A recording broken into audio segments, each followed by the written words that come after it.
channel. My name is Sonya Maya. I am a 6th year clinical psychology doctorate student and therapist who's very passionate about sex education, planning to become a sex therapist.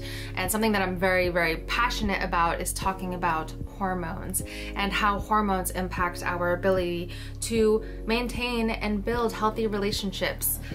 For example, rushing into things, which is something that a lot of people do in this generation. So if you look at the research and if you just look at society as a whole, relationships aren't lasting as long as they used to back in like my grandma's generation. So clearly there's some issues that are going on, and let's talk about it again. So I've made a video in the past. My first YouTube video about sex and relationships was why women catch feelings after sex.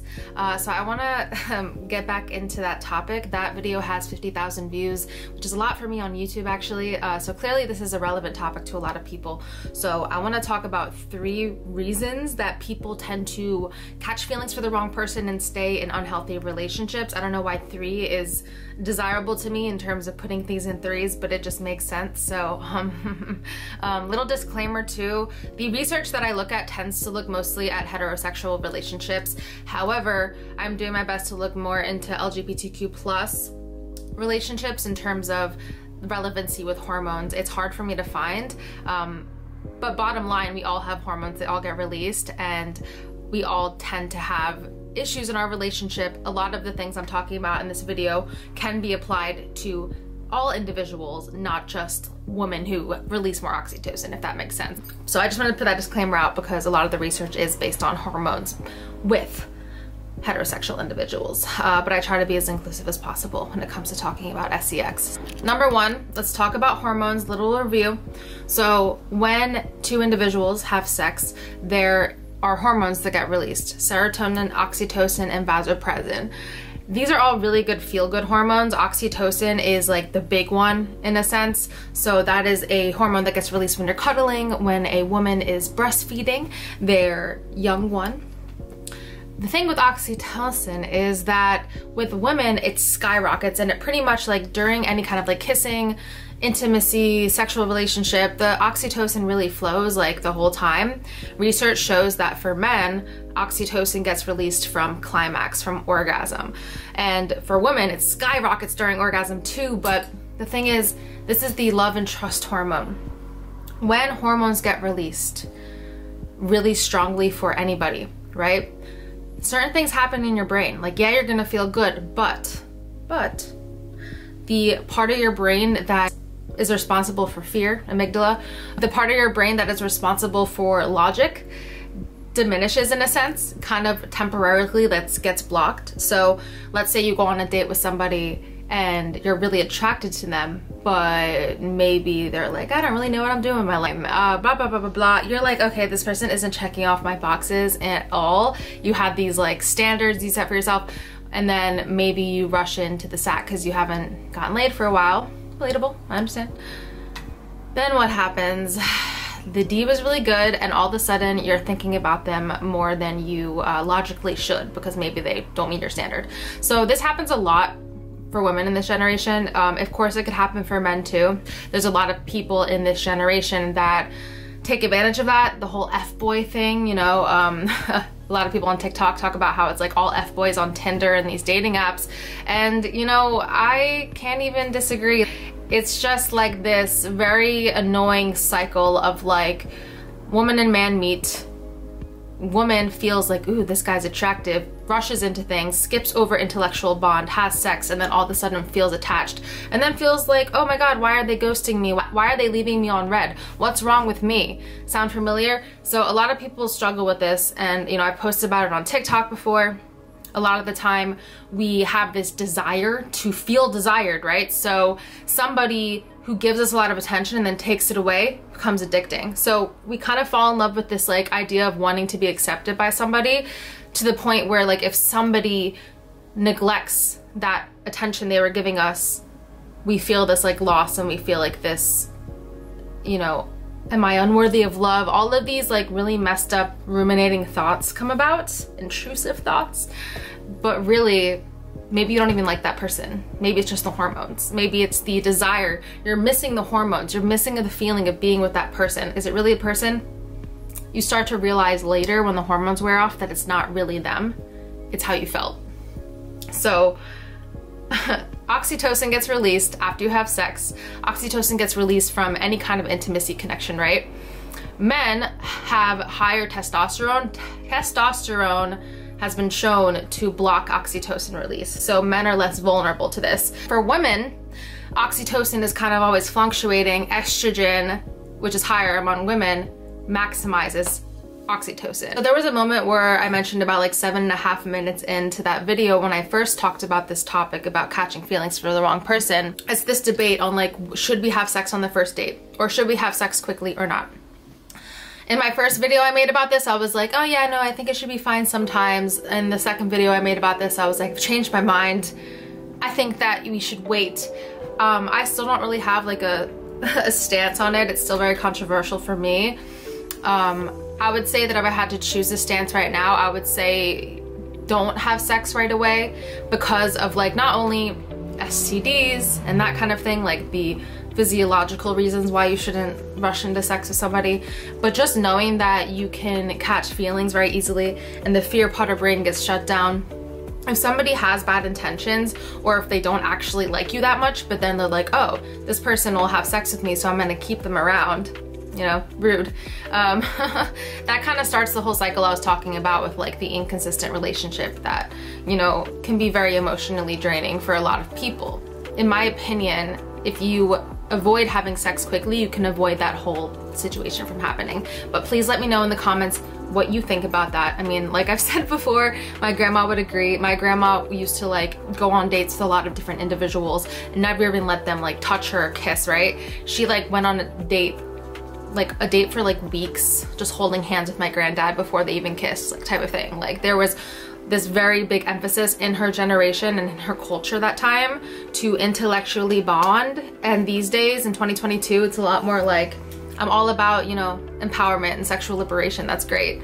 But the rushing into things sexually, I really do think that that's a big reason why divorce rates are so high. It's like 50-50 at this point. But you know, if you're into casual sex, then all to you. But for people that are like, I would really like to meet somebody and settle down, let's make ourselves wait. Let's make them wait. Let's really bond intellectually first, really get to know the person. It's so much safer for your heart and your body. Number 2 I want to talk about is the fear of being alone. So if you just look at society as a whole, there's this ridiculous amount of expectation and pressure to be with someone. Like, what do parents always say, or family members, or just like your friends you haven't seen for a while? So are you dating anybody? Is anyone special in your life? You need to put yourself out there. Out where? Yes! Out there! Where? Yeah! But where though? I don't know, but out there! There's just this like very annoying expectation to not be single, and also this annoying like, oh, how are you single? Are you too cute to be single? It's like very negative kind of perspective on not being with somebody. So I can see why people would feel like this need to be with somebody.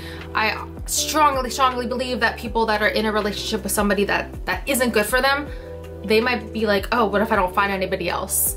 And what if I'm not meeting the expectation of society to be with somebody if I leave this person? It's like that Martin Garrix song. Scared to be lonely. A lot of people are. The third reason is your attachment style. So I've done a lot of research on this, and I am a therapist that looks at attachment theory a lot in terms of like trying to understand my clients. Pretty much what attachment says is that your early relationships, like with your caregivers, whoever raised you, has a huge impact on your ability to form and maintain healthy relationships in the future. And your attachment can get formed by friendships and relationships too. So like attachment is something that's ever changing, but very much established in childhood, because when you're in that development stage, you're very vulnerable to how you're treated. When we are babies, we have needs, right? If those needs aren't met, it really messes people up psychologically in so many ways. Let's say you were neglected as a child by one or both of your parents. You are very likely to have developed an anxious attachment style. This means that there's this like hole that needs to be filled in terms of like, I had this need that wasn't met. So you might look for a relationship to kind of meet that need of nurturing in a sense. So individuals with an anxious attachment style they are likely to get into unhealthy relationships because they so much feel like they need to be with somebody, fear of being alone so hard that they will kind of overlook red flags, they will accept abuse, all of these are really terrible things because they just can't be alone. If you had all your needs met, you had like a good childhood and all of that, you're most likely securely attached. But like even if you have an anxious attachment style, you can become securely attached by, you know, recognizing it about yourself, forming new relationships, and then over time, unlearning.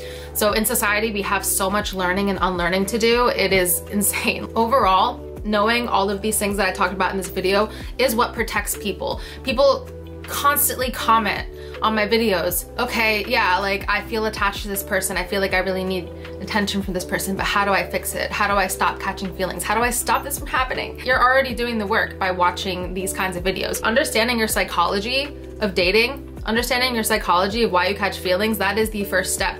You can understand that like you're artificially loving somebody, feeling like you love somebody, and when you fall in love with the feeling of being loved, it's very superficial, and when you see that, it becomes easier to get over it. So if you're in this situation right now where you might be with the wrong person because you're scared to be alone, it might be hard, but you're already listening to this video, you're already taking that step in terms of gaining knowledge, which knowledge is power, right?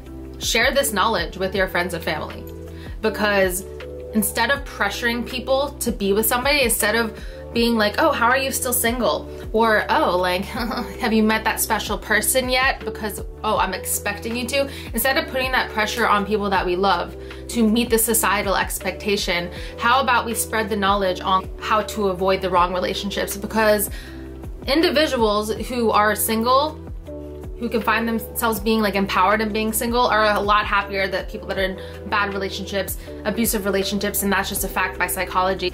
You know, it's gonna be really difficult to be happy when you are with the wrong person, when you're mistreated, because you can become fulfilled on your own.